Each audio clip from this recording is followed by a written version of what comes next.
भगवान से प्रेम बढ़ाने के लिए पहले परसों चला था, सत्संग की ज़रूरत होती है, महापुरुषों की ज़रूरत होती है जिनका भगवान से प्रेम होता है। तो हम प्रेमी भक्तों के साथ में रहते हैं तो हमारा प्रेम बढ़ जाता है भगवान से। फिर दूसरा बताया कि प्रेम रूपा भक्ति में बाधा क्या है? कुसंगति। तो कुसंग नहीं करना चाहिए, क्योंकि कुसंग से हमारा सारा भगवान से जो प्रेम है वो खत्म हो जाता है, नष्ट हो जाता है।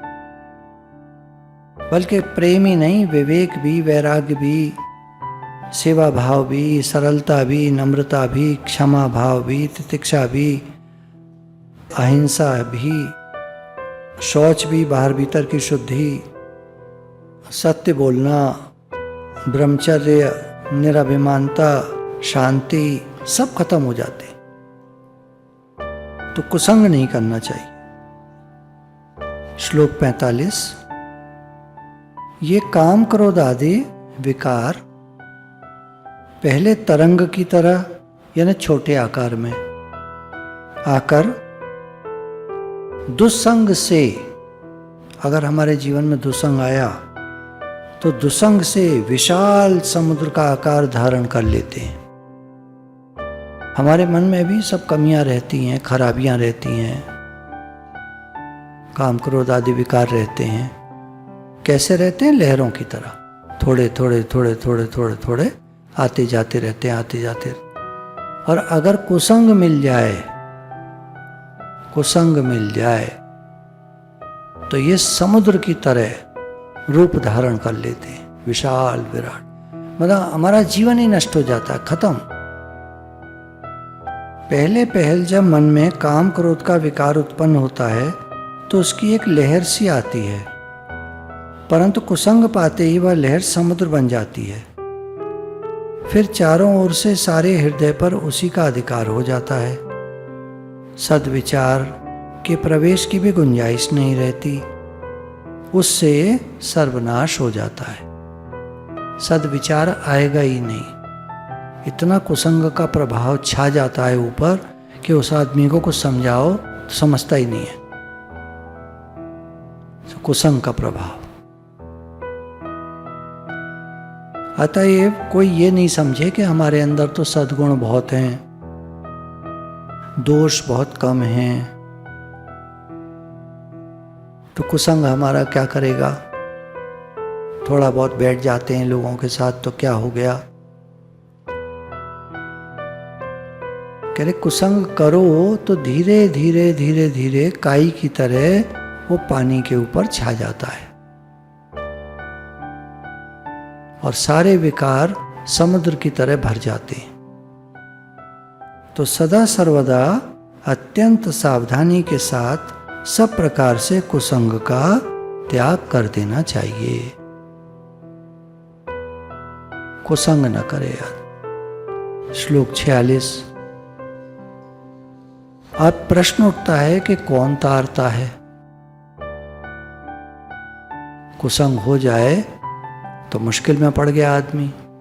अब कौन तारता है? दुस्तर माया से कौन तारता है? तो उत्तर दिया, जो सब संगों का परित्याग करता है प्लस संग का ही परित्याग कर दो, एकांत में रहो। अपने को हम एकांत में रखें। कर सकते हैं। जैसे आज एक जगह जाना हुआ तो वहाँ कई सारे लोग थे, तो क्या किया, ज़्यादातर चुप बैठे रहे और अपने कन्हैया को देखते रहे। सामने रख लिए, उनको देखते रहे। बहुत सारे लोग थे, अपनी अपनी बात कर रहे थे, ठीक है।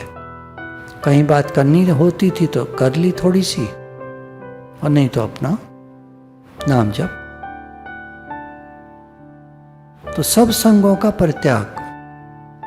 अब हम लोगों के लिए तो मुश्किल है ना सब संग का परित्याग, लेकिन बच सकते हैं, कम कर सकते हैं, कम से कम। नहीं तो एकांत में चला जाए और कहीं रह करके भगवान से प्रेम बढ़ाए।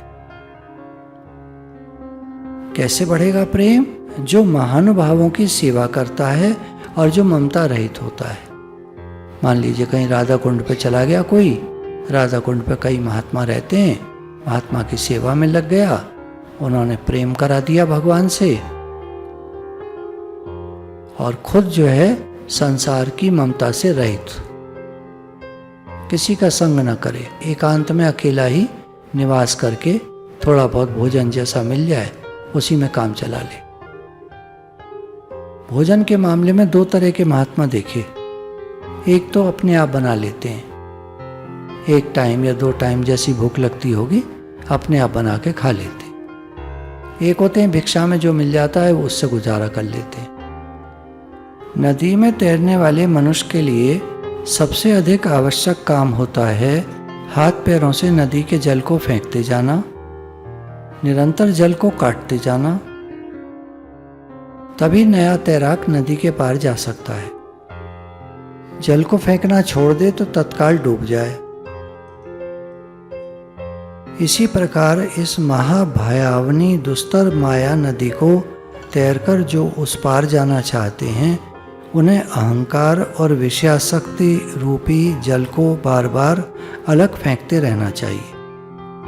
अहंकार और आसक्ति रूपी जल से ही यह माया नदी भरी है। अब माया नदी से हमें पार होना है, तो ये माया नदी कैसी है? अहंकार और आसक्ति से भरी हुई। लोगों में अहंकार देखने में आता है और आसक्ति देखने में आती है।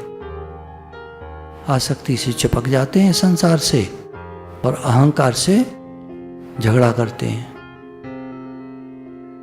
अहंकार रखकर दोष दृष्टि रखते हैं। ये हमारा अहंकार ही तो है जो हमें दूसरों में दोष दिखाता है। भाई माया वालों के साथ बैठोगे आप तो वो तो माया की बात करेंगे। अब हम कहें बड़े ऐसे हैं, बड़े वैसे हैं, ऐसे ये बात करते हैं, वो बात, तुम बैठे काहे को साथ में?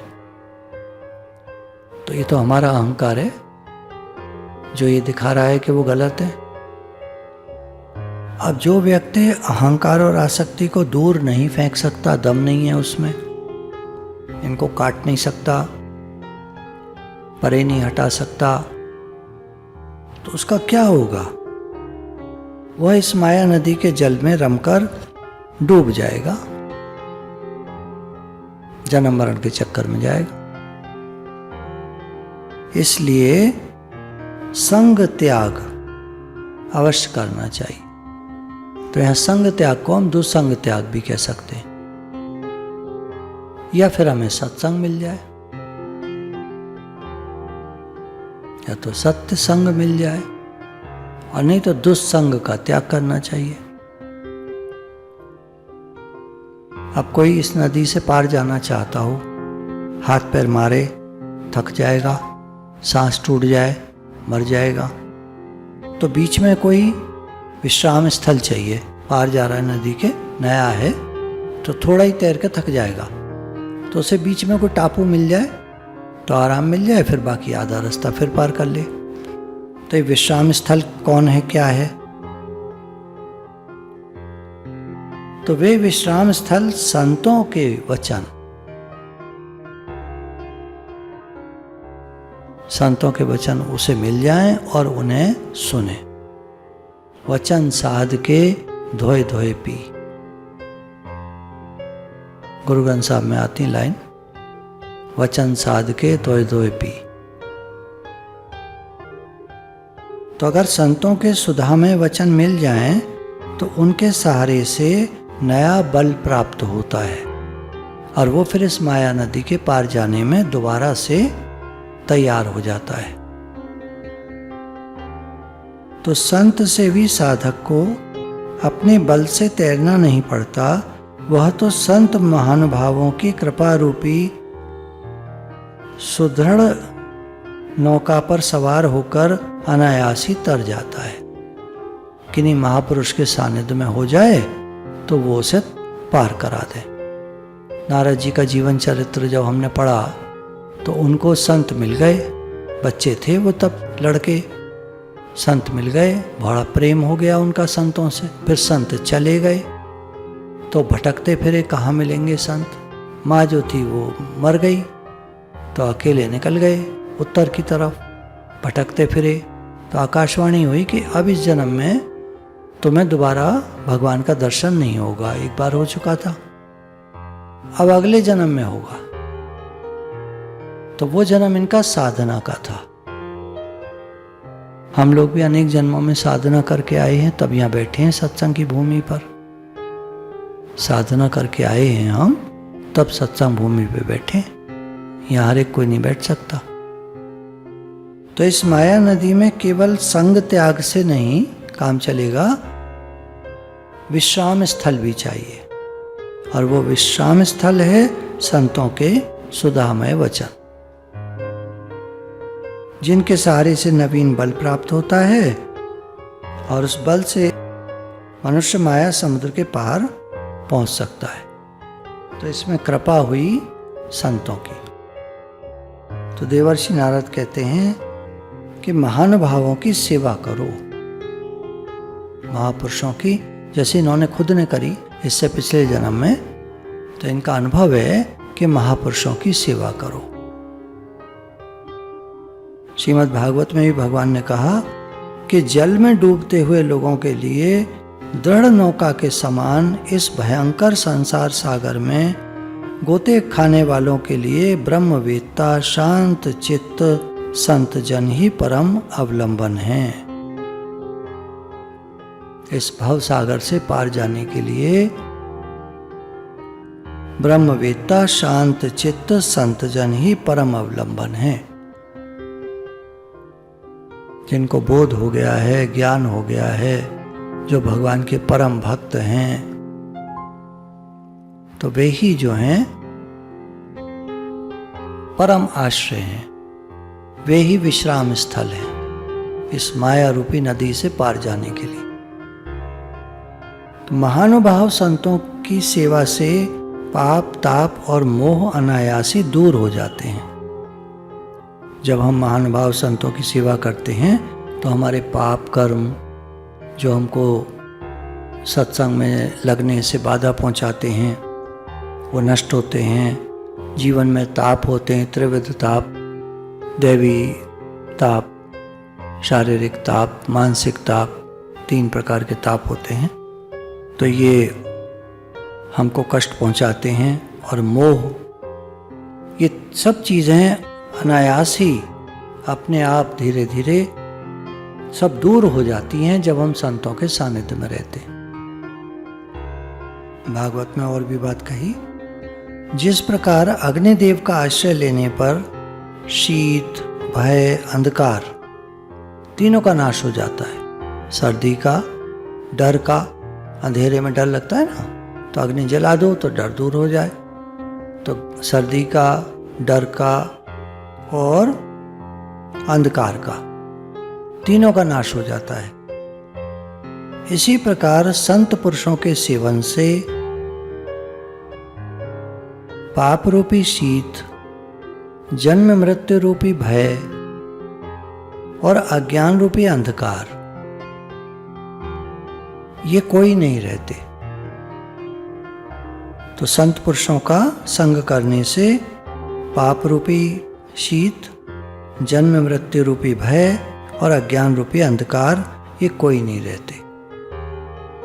निर्मल हरि भक्ति की प्राप्ति के लिए तो महापुरुषों की चरण सेवा ही प्रधान है। श्रीमद् भागवत में भक्तराज प्रहलाद और ज्ञानी प्रवर अवधूत शिरोमणि जड़ भरत के वचन हैं।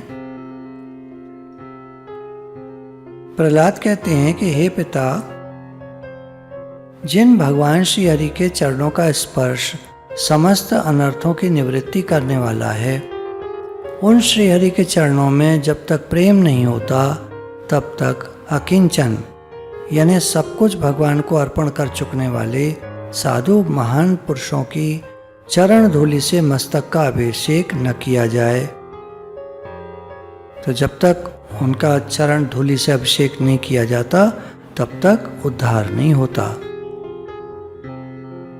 यानी अकिंचन जो साधु हैं, भक्त हैं, संत हैं, उन महापुरुषों की चरण धूलि यानी उनके सानिध्य में रहना चाहिए। तो सारे अनर्थ दूर हो जाते हैं, सारे उत्पात, सारे दुख, भय, शोक सब दूर हो जाते हैं। महात्मा जड़ भरत राजा रहुगण से कहते हैं, हे रहुगण, यह भगवत तत्व का ज्ञान और भगवत प्रेम, तप, यज्ञ, दान, गृहस्थ आश्रम द्वारा परोपकार, वेदाध्ययन और जल, अग्नि एवं सूर्य की उपासना से नहीं मिलता। भगवत तत्व का ज्ञान ये तो महापुरुषों के चरणों की धूलि में स्नान करने से अर्थात उनकी चरण सेवा से ही मिलता है, यानी उनके सानिध्य में रहने से ज्ञान, भगवत प्रेम, भगवत तत्व का ज्ञान मिलता है। संत जनों के शरणागति रहने से। तो पहले बताया सत्संग से उद्धार होता है, फिर कहा कुसंग का त्याग, अब बताया संत महापुरुषों के सानिध्य में रहना। भागवत प्रेम बढ़ाना है, भगवान से प्रेम बढ़ाना है, तो ऐसे बढ़ेगा।